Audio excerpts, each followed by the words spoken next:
She's still lying there.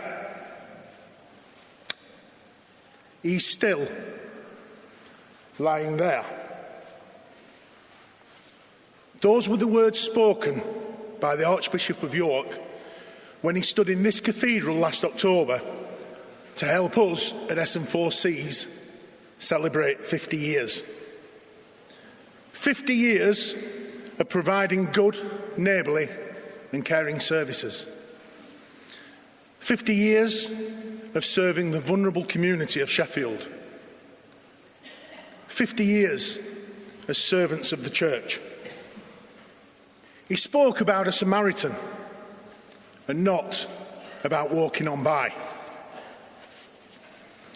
SCCCC exists to facilitate and, where appropriate, provide good, neighbourly and caring services as part of the Church's response to Christ's teaching, in order to meet the needs of vulnerable members of the Sheffield community.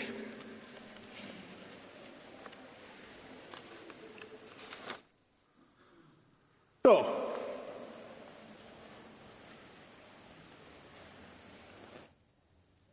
who's heard of SCCCC?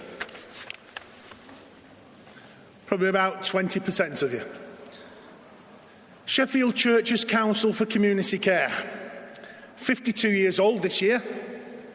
Last year we were awarded the Queen's Award for Voluntary Service, the highest honour bestowed upon a voluntary organisation in the UK.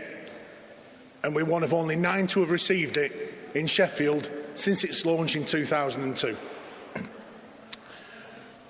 We were established by churches working together to work alongside statutory services and in fellowship and ecumenically. The Reverend Canon Alan Jockle, the first chairperson of SCCCC, said in 1971, "We must never forget that our council is not an end in itself. It exists to be a servant of the Christian Church in Sheffield, in caring for the community, accepting gratefully and with thanks to God the vast amount of caring done through the statutory service, and seeking to augment it with the voluntary service of the local Christian fellowship. To that end, we invite every Christian congregation and offer our council as an expression of our will to do it together and as effectively as possible." That was an extraordinary vision, even in the 1960s. The Church has recognised that more informal support would be needed and is still needed. The 1960s, as James pointed out, churches didn't talk to each other. You had the Protestants not talking to the Catholics, to the Methodists. Well, who knows what was going on. But at that time, they all came together. Small groups of people from clusters of churches working within their local communities, doing what a good neighbour would do: a bit of shopping, visiting, taking someone to an appointment. Small jobs that church members all have the experience and skills to do, giving time and care. 52 years on, we provide a network of services for older people. More often than not, those termed the frail elderly or the older old. We work with people over 65. The majority of those we help are over 80. We work in every setting: in hospital, leaving hospital, in their own homes, in residential care. We help get older people back home after a stay in hospital. We help get them back to where they want to be. We have a team, a small staff team, and around 100 volunteers. And we get support from churches of all denominations. What we do isn't rocket science. It's about being caring and compassionate. Last year, we undertook 3,600 jobs, delivering hospital equipment, moving furniture to facilitate the delivery of a hospital bed, providing bedding, pots and pans, emergency food parcels, turning on the heating before a hospital discharge, feeding pets so that the patient would not discharge themselves from hospital. How many of you have ever had to defrost a mouse in a microwave for the snake? One. We even take pets to the hospital. On one occasion, we took a budgie to the Northern General so that the patient could see the budgie before she died, her last living relative. What about 92-year-old Doris, who, when the team went to do a shop for her, being told by the hospital staff that she had money, they turned up and Doris was sat there with all the green hospital bags around her. There was no money, there was £2 actually. The bacon in her fridge was green, the bread in her bread bin was black, and the milk was all curdled. You can't get her shopping for less than £2. So, my team put their hand in the pockets. That's reimbursed by the charity later on. But we won't let things like that stand in our way. We do high-seat chairs. We loan them out to help people recover from hip and knee surgery. Is there a charge? £20 deposit. Refunded when you return the chair or when we pick the chair up.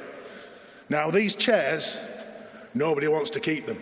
It's not that they're not comfortable, but would you like a lurid green chair in your living room? No.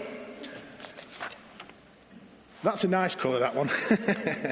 And electric recliner chairs for people at the end of their life, so that they can maintain a family around them, so that they're not put into a bedroom where they're isolated.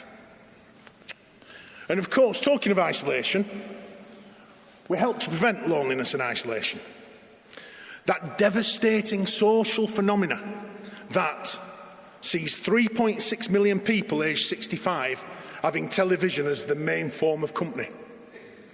That sees more than 1 in 3 people aged 75 and over experiencing feelings of loneliness and isolation that are out of their control. And that is as harmful to health as smoking 15 cigarettes a day. Through volunteers, we provide a lifeline to older, lonely and isolated people. People who don't see anyone from one day to the next, who look forward to the next visit. One of our service users said about their volunteer, "Rosemary is wonderful, and I love her. She brings a bit of Christianity with her. We speak freely about anything. She brings me joy. She's a great person. I have never had a friend like her." Another said, "The visiting has completely altered my life. I feel more confident now, and I'm sleeping much better with Pam's influence. It works 100%. Our oldest volunteer is 87, and he visits people younger than himself to prevent loneliness and isolation amongst the older generation. Attitudes to ageing and care have changed. And churches have changed too. New priorities, families, younger people, regeneration projects, because congregations were ageing. A survey in 2014 suggested that 51.5% of the average weekly Diocese of Sheffield churchgoers are aged between 19 and 69. What are the other 48.5%?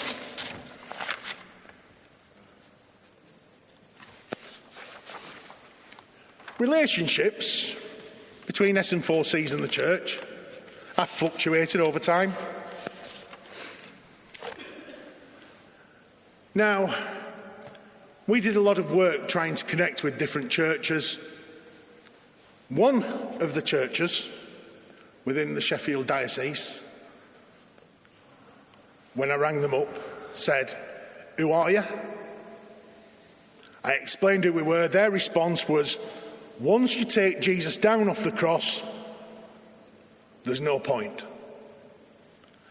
I disagree. Totally. So the relationship with the SN4Cs and the church has fluctuated. Has it been a major shift? No. We have the courage to say who we are. We stand by our convictions. We have renewed our recognition of a shared responsibility. We're engaging with other partners, other churches, other faiths, and that is good news.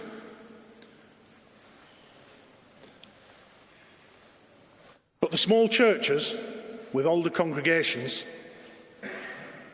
that are seldom heard but really authentic voice.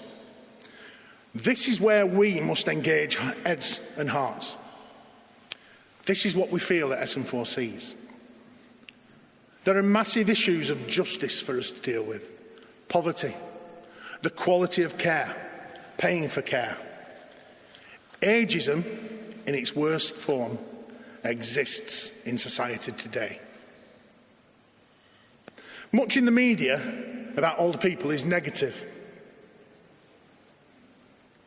SN4Cs, churches, us here today, we can do a great deal.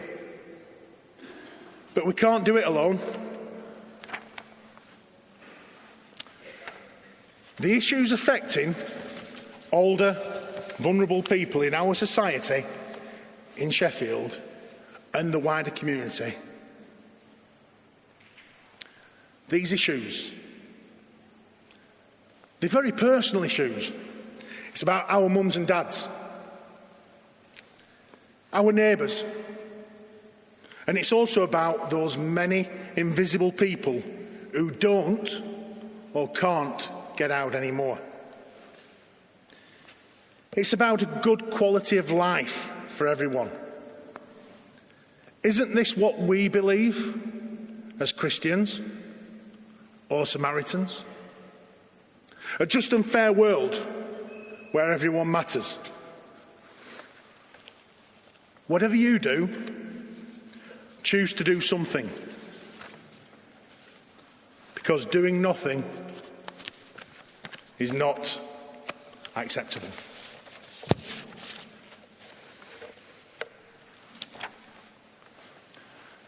There's an amazing tapestry of care that exists within Sheffield.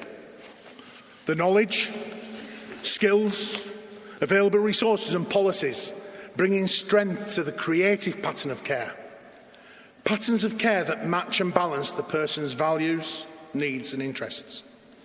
We can all be part of this. We can affirm the value of each older person. Listen to what they need with compassion. Build links. Campaign about injustices. Collaborate and support others. Celebrate what we achieve. SN4Cs offer to you all in our 52nd year to have courage and come together in fellowship to take on the issue of supporting and reaching out to older people and turn it into something positive and hopeful. Remember, there are plenty of older people who need your help. Are you going to walk on by? If you do, remember, she's still lying there. He's still lying there.